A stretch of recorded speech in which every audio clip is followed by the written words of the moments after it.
A pessoa também é predisposta a lembrar de uma memória de uma forma mais negativa ou positiva? Ah, sim, com certeza. Tem traços de personalidade, por exemplo, que tem a ver com isso.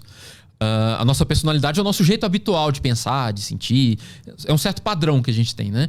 Então você vê que sempre tem uma pessoa que é mais extrovertida. Claro que tem dia que ela não vai estar legal, mas na média ela é mais extrovertida do que introvertida, por exemplo. Ou então a outra ali que sempre foi mais quietinha e tal. Tem dia que ela pode estar mais alegre, mas na média ela é mais quietinha. Isso é a personalidade. Tem traços de personalidade que a gente sabe que estão associados com isso. Por exemplo, tem um traço que a gente chama de neuroticismo. Neuroticismo é a tendência a experimentar emoções negativas no dia a dia. Então aquela pessoa mais estressada, mais tristonha, ela não tá com depressão, sabe? É o jeito dela normal de funcionar, sabe? Ela é mais para baixo, mais zangadinha, enfim. Pessoas com neuroticismo alto têm isso. Então isso vai afetar, entre outras coisas, o modo como ela dá sentido para a própria vida e como ela se lembra. Né? Porque ela já tá com esse gatilho, ela já tá com esse viés. Entende? Enquanto que uma pessoa, por exemplo, com neuroticismo baixo e altamente extrovertida, ela talvez tenha um viés de se lembrar das coisas como muito mais positivas do que elas de fato são. Né? Sofreu bullying pra caramba na escola e na hora que ela vai lembrar, o pessoal me zoava lá, mas era de boa, tava de boa. Sendo que não tava. Entende? Então, em algum sentido, aquele papo de que a gente cria a nossa realidade é verdade. Até certo nível. A gente não tem que tomar cuidado pra não exagerar, pra não cair em Quem Somos Nós, aquele documentário, sabe? Qual coisa? Essa coisa meio de achar que você faz a sua realidade num nível muito concreto, assim. Se eu quiser fazer esse sofá mudar de cor, aí eu consigo com o poder da minha mente. Entendi. Sabe? Não tanto assim, mas num nível subjetivo, em grande medida, sim. Né? Na verdade, a gente está inserido em um ambiente que obviamente vai nos afetar de forma concreta. Né? A gente sabe, por exemplo, que condições econômicas afetam a subjetividade concretamente. Só que ao mesmo tempo a gente também tem uma parcela nossa. E essa parcela nossa vai se dar de várias formas, né? Pelas nossas memórias, expectativas, personalidade. Então, resumindo, em certa medida a gente faz a realidade. Só que tem um outro lado, que é a realidade também se fazendo e nos fazendo. Né? A gente não tem essa liberdade pra ser o Neo do Matrix, sabe? Alterar tudo e sair voando e tal. Mas tipo, a interpretação que a gente dá pra certos eventos é uma escolha nossa ou a gente é escravo da nossa personalidade? Escolha é uma palavra que tá muito maculada pela ideia de consciência. Você escolheu certa coisa, né? Você optou por tal coisa. Se você pensar em escolha num nível mais amplo, por exemplo, no nível involuntário, inconsciente, aí isso começa a fazer um pouco mais de sentido. Porque tem um monte de coisas que a gente acredita e tal, que a gente escolheu acreditar, mas por motivos inconscientes. Como eu estudo crenças, né, essas crenças sobrenaturais, paranormais, enfim, a gente estuda muito isso. O tanto que inconscientemente as pessoas optam por acreditar. Por exemplo, tem um grupo que ele foi muito interessante, uma dona de casa chamada Marian Kish, lá nos Estados Unidos, na década de 50, ela reuniu um pequeno grupo de pessoas que estavam esperando o fim do mundo. Eles achavam que em dezembro de 1954 o mundo iria acabar.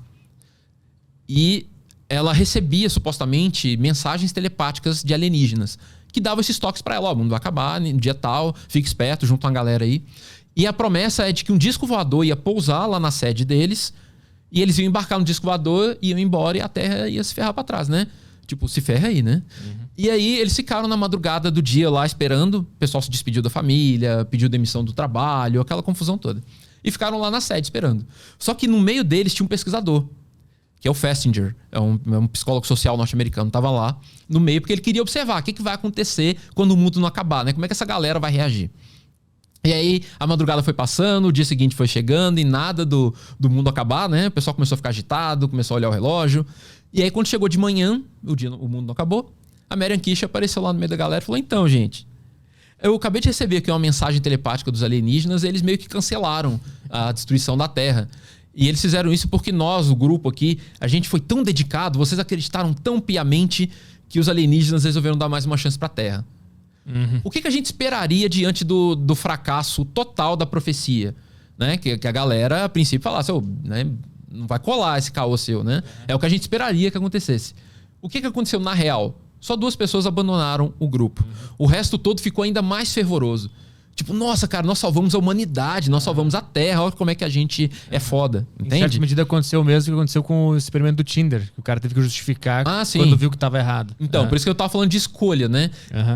Quando aquilo que a gente acredita e deposita energia né? Energia no sentido de disposição pessoal, investimento financeiro, enfim. Quando você investe num negócio e o negócio dá errado, você tem duas opções aí, né? Que é seguir a realidade e mudar de ideia, admitir que tá errado e tal, ou fazer uma gambiarra e tentar consertar o negócio, né? Nem que seja consertar para você, tentar justificar e tal. É o que a maioria das pessoas faz. É o que a gente faz, na imensa maioria das vezes. A gente tenta, para preservar a autoestima, para preservar o ego mesmo, a gente tenta dar uma justificada naquilo ali para continuar achando que você acertou mesmo e tal. Tem um monte de pesquisas sobre carros usados, por exemplo, usando esse paradigma, acompanhando pessoas que fizeram escolhas e compraram carros usados com essa ou aquela característica. O que acontece quando o carro quebra, por exemplo, no primeiro mês, sabe, de comprado?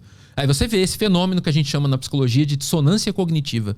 Essa ideia de quando a realidade bate de frente com o que a gente quer, a gente opta pelo que a gente quer acreditar e não pela realidade. Então a galera começa a justificar, né? Ah, o carro quebrou, mas ainda assim o outro carro era muito ruim. Quebrou, mas é baratinho consertar. As pessoas começam a achar justificativas da mesma forma como fizeram lá no teste das fotografias, que eu te falei. Então você pode falar que as pessoas estão escolhendo acreditar naquilo que elas já preferem? Um nível não consciente, sim. Né? Conscientemente a pessoa acha que ela está sendo racional. Né? Não, a gente de fato salvou a Terra. A mulher lá não falou que a gente salvou a Terra, então a gente salvou a Terra. Do ponto de vista consciente. Mas num nível não consciente, as pessoas têm um viés claro e bem visto nas pesquisas de ir na direção daquilo que elas já acreditam, sabe? Continuar acreditando.